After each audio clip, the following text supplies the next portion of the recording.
The Mist. There are endings that make you cry, endings that shock you, and then there's The Mist. A conclusion so devastating it doesn't just end a story. It destroys the soul of everyone who watches it. It begins like any other Stephen King tale, a strange storm, a quiet town, and something unnatural rolling in from the mountains.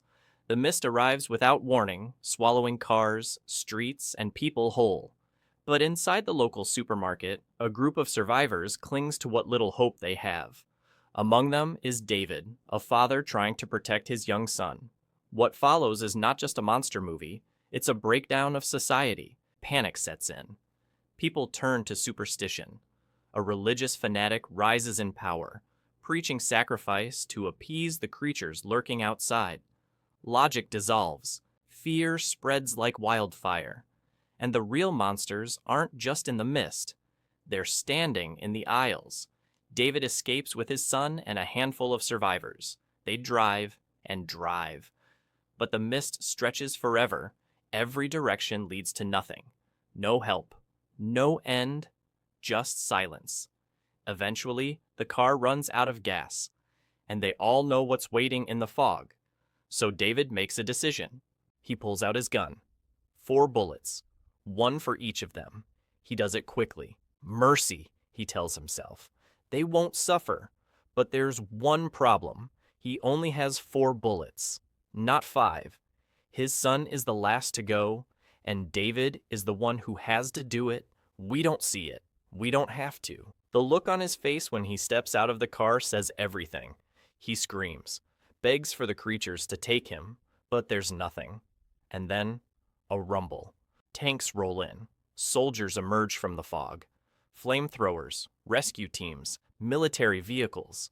They're cleaning up the last of the monsters. They were minutes away from saving him. Minutes. David drops to his knees. The others are gone. His son is gone.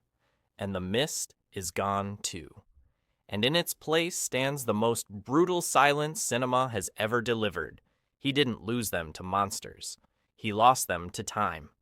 Because in the end, The Mist isn't about survival or horror.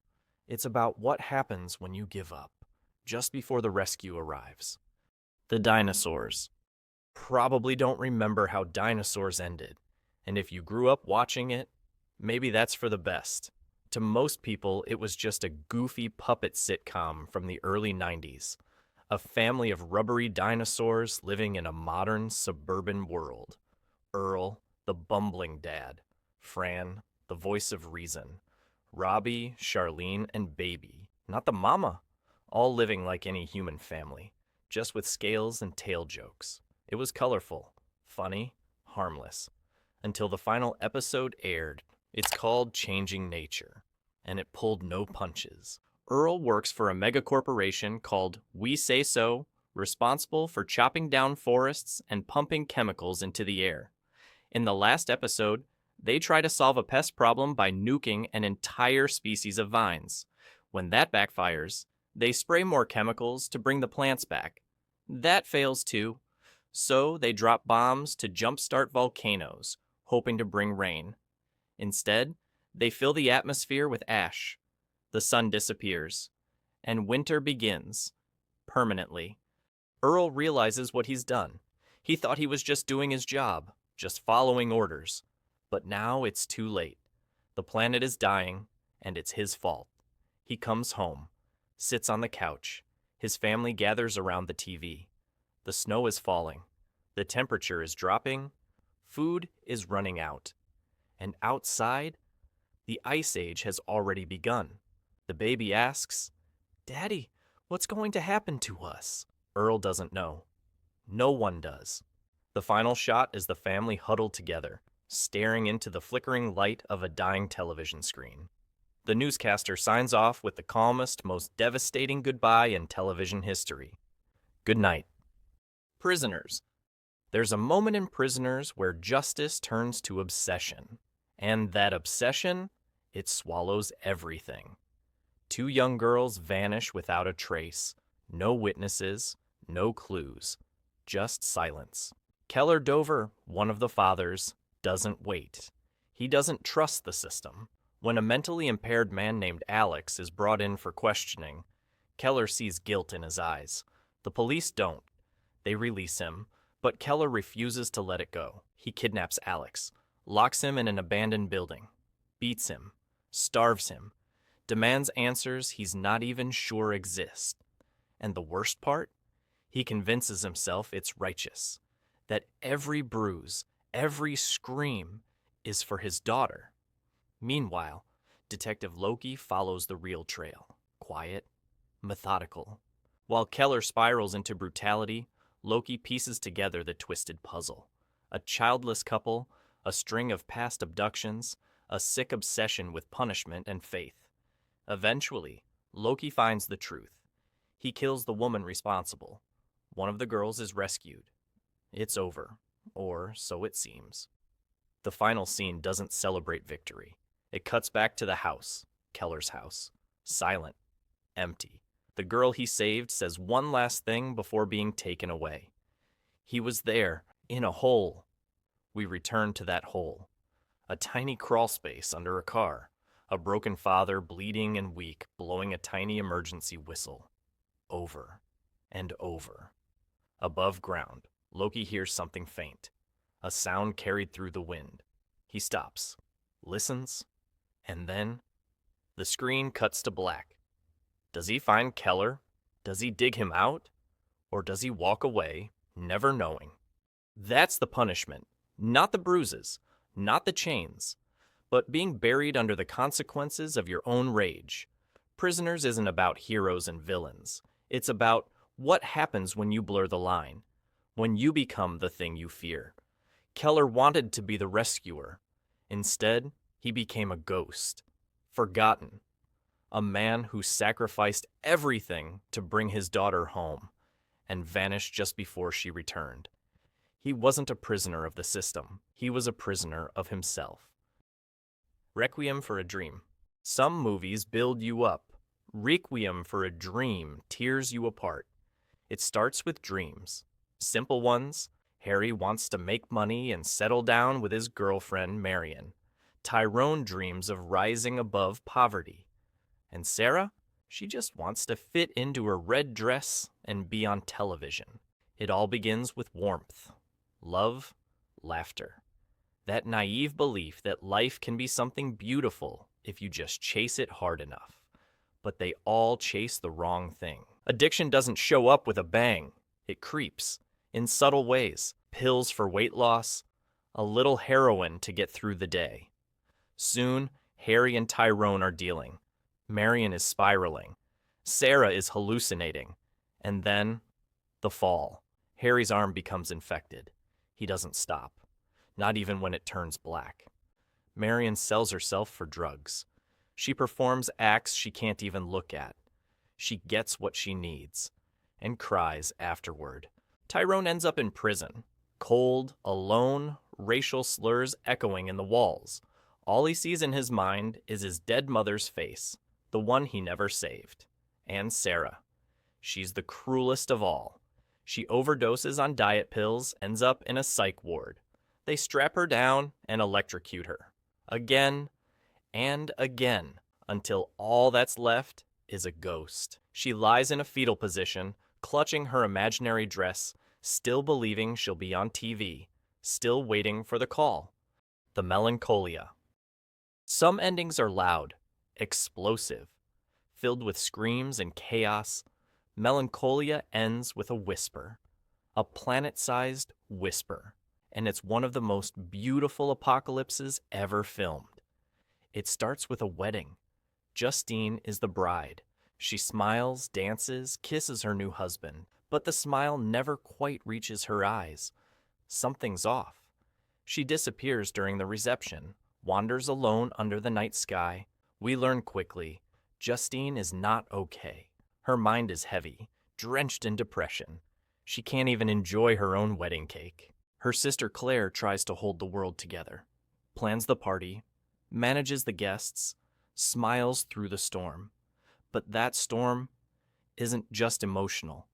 There's something else out there, a rogue planet, Melancholia.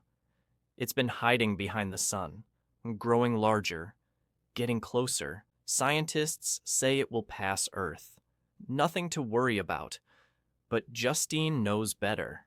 As the planet inches closer, roles begin to shift. Claire, the logical one, begins to unravel. She reads the news, feels the air shift, watches her horses panic. She starts to believe what she never wanted to, that this is the end. Meanwhile, Justine, calm, detached, almost serene, begins to prepare. Depression has already killed her 1,000 times in her mind. The end of the world isn't terrifying. It's comforting. It makes sense. There's no desperate escape plan. No rocket ships or bunkers. It's a clearing in the woods, a few sticks, a blanket. A magic cave, she calls it. She builds it with Claire, and her young nephew sits quietly between them, still too young to fear the sky. The ground begins to tremble. The light fades. The planet looms above them. Beautiful, terrifying, inescapable. Claire screams. Justine holds her hand. And then Melancholia strikes. Everything vanishes in a blinding light. 7. What's in the box? That one line, that one moment. It changed the rules for how a movie could end. C7N is a descent. Into rot, into filth, into sin. A world so bleak it's almost rotting from the inside out. Detectives Somerset and Mills are opposites. One is a weary veteran counting the days to retirement. The other, young and hungry, still clinging to the idea that good can win. Together, they investigate a string of murders, each grotesquely designed to reflect one of the 7 deadly sins. Gluttony, greed, sloth, lust, pride. Each scene is worse than the last. Not just in violence, but in message. This killer isn't just murdering, he's preaching. And then, just as the city teeters on collapse, John Doe turns himself in.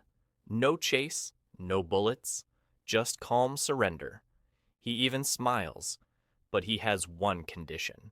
He'll reveal the final 2 victims, but only if both detectives drive him to a location of his choosing. They agree. What choice do they have? They drive for hours, through the desert, through nothing, until a delivery van appears. A package handed to Somerset, marked urgent, and suddenly the tension snaps. Somerset opens the box and flinches like he's been shot.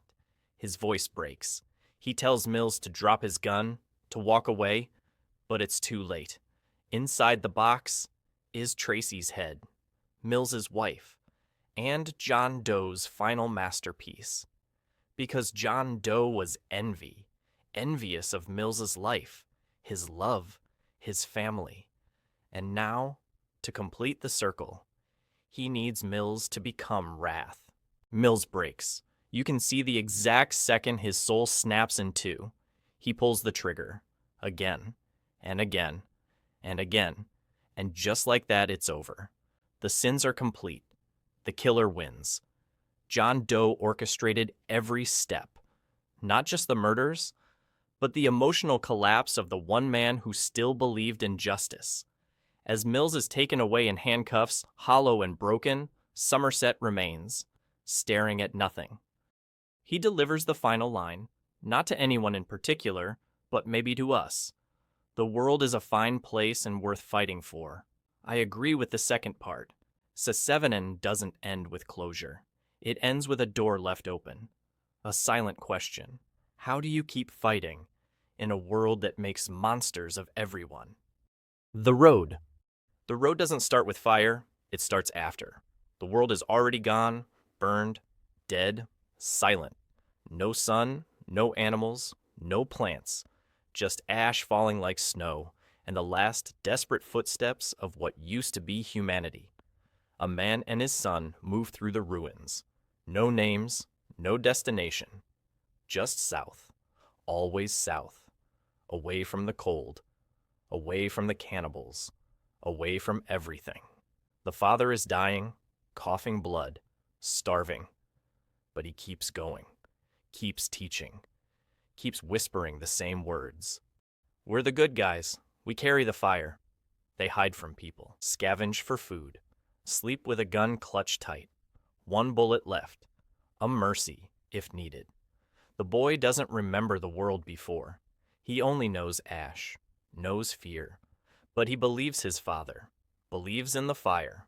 One day they find a bunker, food, warmth, water. It's paradise. But the father says they can't stay. They move on. He grows weaker, slower. And then, finally, he stops. They sit together by the ocean. The boy begs him not to go, not yet, but the man can barely speak. He tells the boy to survive, to stay kind, and then he dies, quietly, his hand near the boy's, but not quite touching. The boy sleeps next to the body for 3 days. When he wakes, he's alone, until a stranger approaches, a man with a shotgun, but kind eyes, a wife behind him, 2 kids. He says he's been following them, says he's one of the good guys. He tells the boy he can come with them, and the boy asks one question. "Do you carry the fire?" The man doesn't hesitate. He nods. "I do." And so the boy goes, into the unknown, into a future that still might not exist. The road doesn't end with salvation. It ends with a flicker, a fragile belief that maybe goodness can still survive in a dead world. Come and see. Come and See begins with a boy named Floria, young, naive, digging through sand to find a rifle so he can join the resistance. He wants to be a hero. He wants to fight the Nazis. He has no idea what that means. At first, it's almost playful. He gets his uniform, poses with friends, dreams of glory. But it doesn't take long before the mask slips. His village is bombed while he's gone. Everyone he knew, gone. No bodies, just silence. He wanders the forest with a traumatized girl. They find cows in a field, still chewing grass as if nothing happened. But something always has, and it only gets worse. They pass through mud, through corpses, through villages burned to the ground, children turned into ashes, mothers shot in front of their babies, faces melted by flame. And Floria sees it all. He screams until he has no voice left. His face, once so full of life, slowly transforms into something hollow, a child aged by terror. And then comes the barn. The villagers are herded inside. Nazis smile, drink, laugh as they set it ablaze. Men beg, women cry, children cling to each other, and Floria is forced to watch. Just watch. He can't stop it. No one can. By the end, he's not a boy anymore. He doesn't speak. He doesn't dream. He doesn't move unless told. The final scene shows him holding a rifle, standing over a puddle. A photo of Hitler lies in the mud. He lifts the gun and fires, again and again.